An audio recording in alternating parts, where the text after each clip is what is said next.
हुलारा मिलेगा। खुदा दी कसम है कि बड़े बड़े फंक्शन वेखे ने, लेकिन इन्ना दिली सुकून नहीं आया जिन्ना अज होया।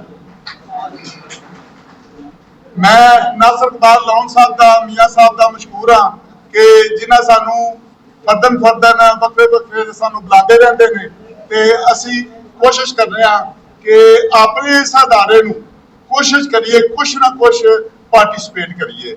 हर बंदा अपने वास्ते, अपनी लात वास्ते, अपनी नस्ल वास्ते रुपये जोड़ जोड़ के मर जाता है, लेकिन हर बंदे की ख्वाहिश होती है कि पैसे थोड़े ने मैं और छड़ के मरा।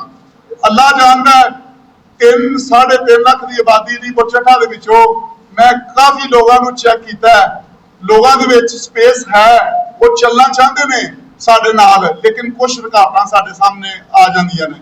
लेकिन इसके बावजूद भी ये अदारा जिहड़ा साडा अपना एक तरीही अदारा है, जिहदे सरबराहान अज साडे सामने मौजूद ने। अल्लाह इन्हां हमेशा सलामत रखे।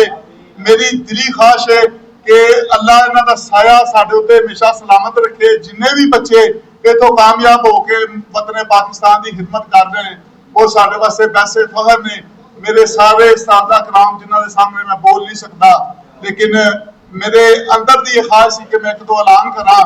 जनाब मियाँ शफीक साहब की तरफों ऐलान है मेरे भाई जी कि अलीपुर चट्टा हाई स्कूल के जिन्ने भी बच्चे ने मैट्रिक तो बाद या मिडल तो बाद अगर वो स्किल का काम कोई काम सीखना चाहते हैं तो उन्होंने फैक्ट्री उन्होंने वास्ते हाजिर है।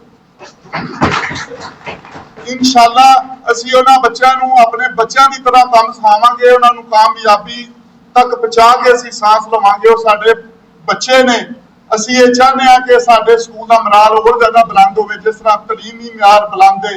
साडे टीचरों की बड़ी मेहनत है, इन्होंने बहुत ज्यादा साडे उत्ते मेहनत की है।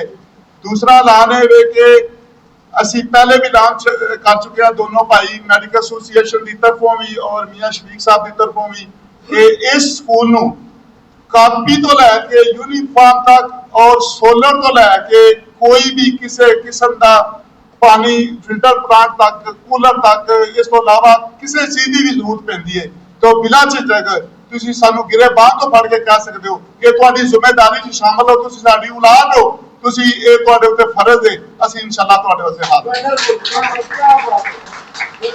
बाकी मेरी रिक्वेस्ट है, मेरे भाई की रिक्वेस्ट ये सी कि मैं ये की सी रिक्वेस्ट के जिन्ने भी पुराने साडे टीचर ने रिटायर है, जिन्हां दी सारी खिदमात है, जिन्हां ने अपने खून पसीना इत्ते दिता है, जिन्हां वक्त दिता है, असी उन्हां दे चेहरे देखना चाहते हैं।